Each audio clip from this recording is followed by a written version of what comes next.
Part 1, Chapter 1 of Masters of Space. Recording by R.J. Davis. Masters of Space by Edward Elmer Smith, a.k.a. E.E. Doc Smith, and Edward Everett Evans.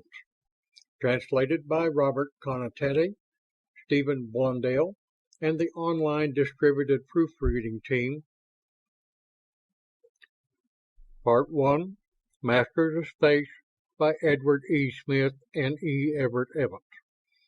The Masters had ruled all space with an unconquerable iron fist, but the Masters were gone. And this new, young race, who came now to take their place, could they hope to defeat the ancient enemy of all? Chapter 1.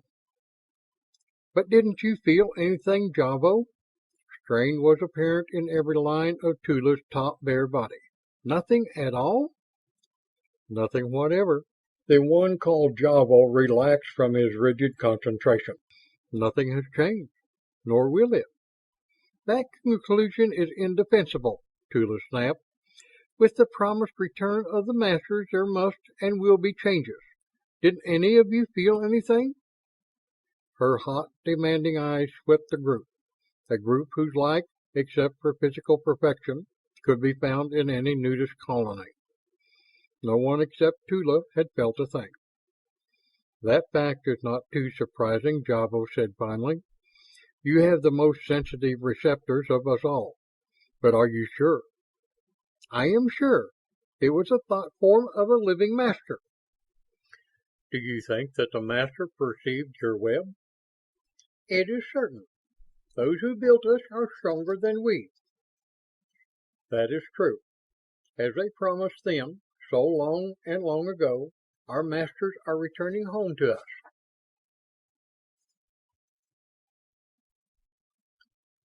Jarvis Hilton of Terra, the youngest man yet to be assigned to direct any such tremendous deep space undertaking as Project Theta Orionis, sat in conference with his 2 seconds in command.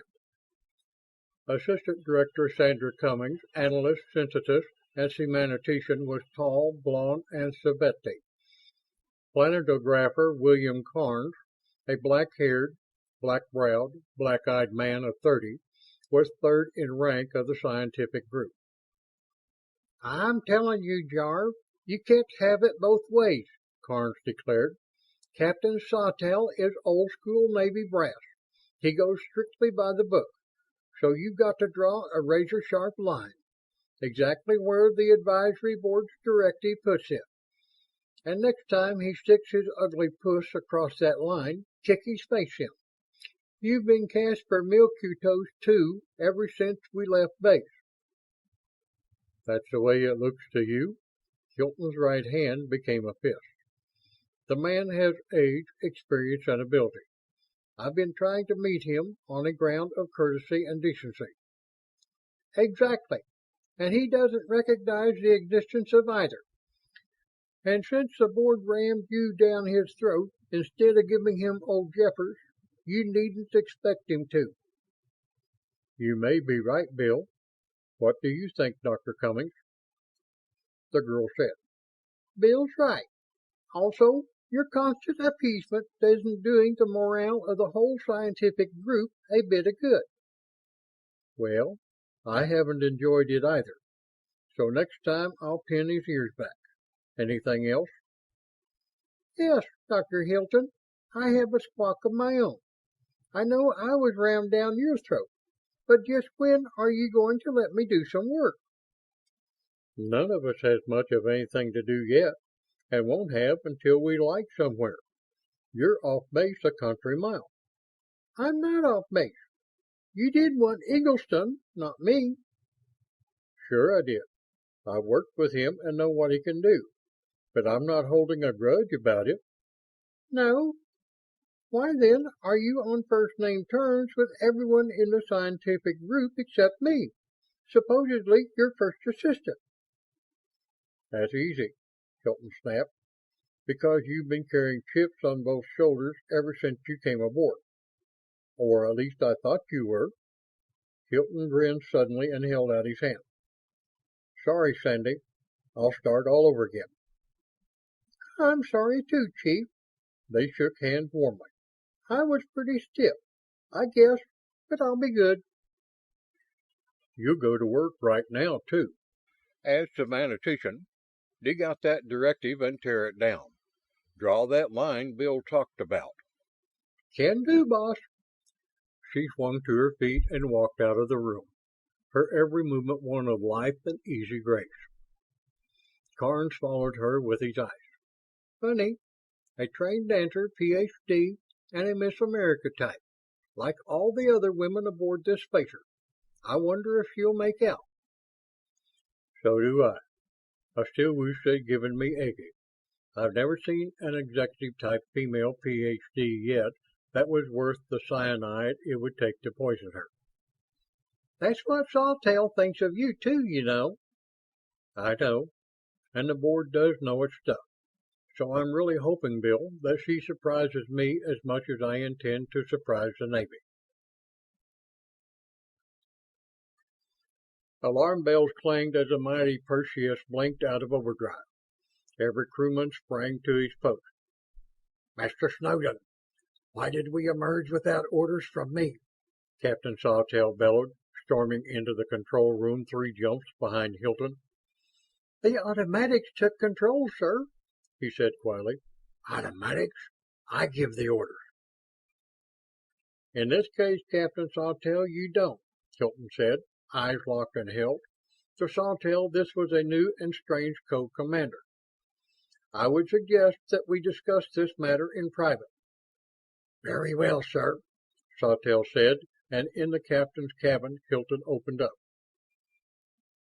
For your information, Captain Sawtelle, I set my interspace coupling detectors for any objective I choose.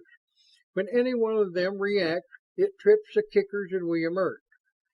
During any emergency outside the solar system, I am in command, with the provision that I must relinquish command to you in case of armed attack on us.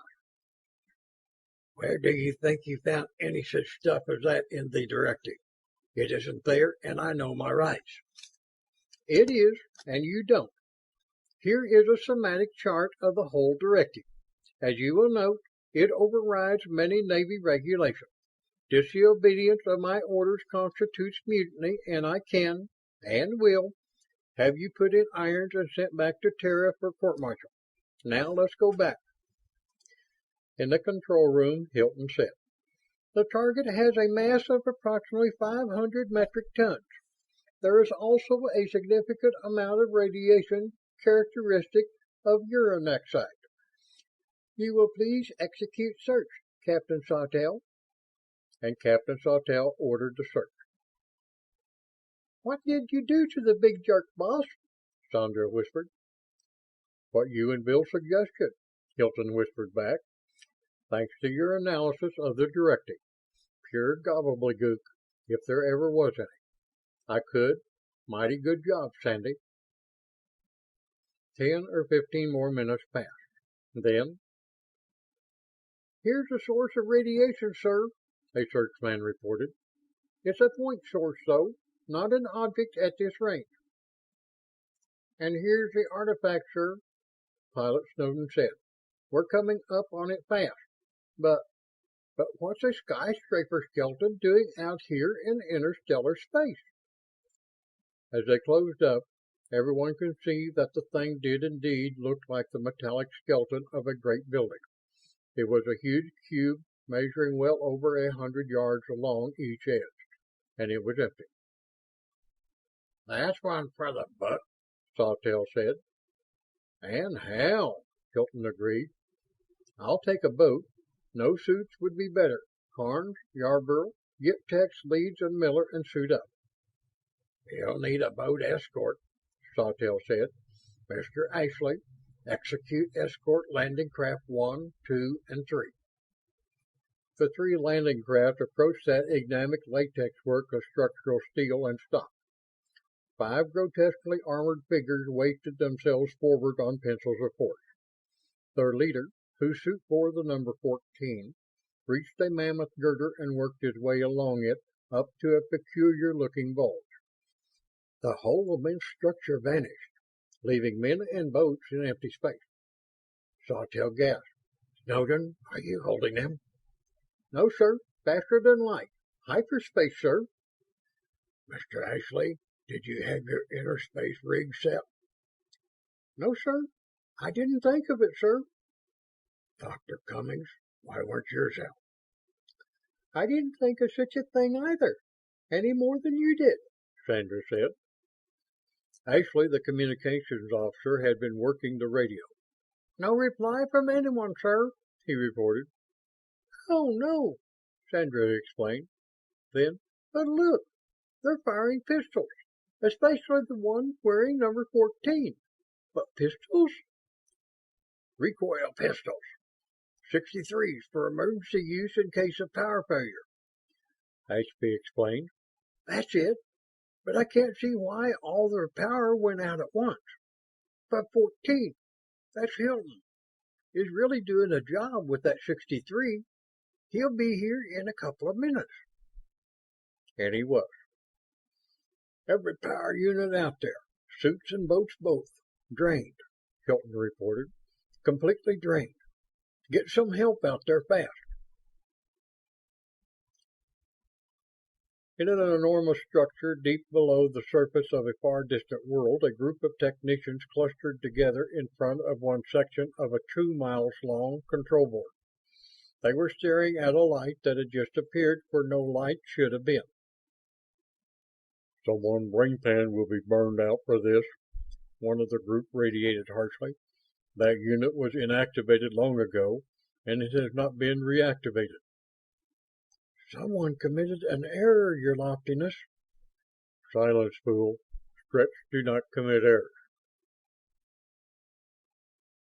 As soon as it was clear that no one had been injured, Sawtelle demanded, How about it, Hilton? Structurally, it was high alloy steel. There were many bulges, possibly containing mechanism. There were drive units of a non-Terran type. There were many projectors, which, at a rough guess, were 100 times as powerful as any I have ever seen before. There were no indications that the thing had ever been enclosed, in whole or in part. It certainly never had living quarters for warm-blooded, oxygen-breathing eaters of organic food. Sawtelle snorted. You mean it never had a crew? Not necessarily. Ah, what other kind of intelligent life is there? I don't know, but before we speculate too much, let's look at the tri-di. The camera may have caught something I missed. It hadn't. The three-dimensional pictures added nothing. It probably was operated either by programmed automatics or by remote control, Hilton decided finally. But how did they drain all our power? And just as bad, what and how is that other point source of power we're heading for now? What's wrong with it? Sawtelle asked. It's straight. No matter what distance or reactant I assume, nothing we know will fit. Neither fission nor fusion will do it. It has to be practically total conversion. End of chapter 1.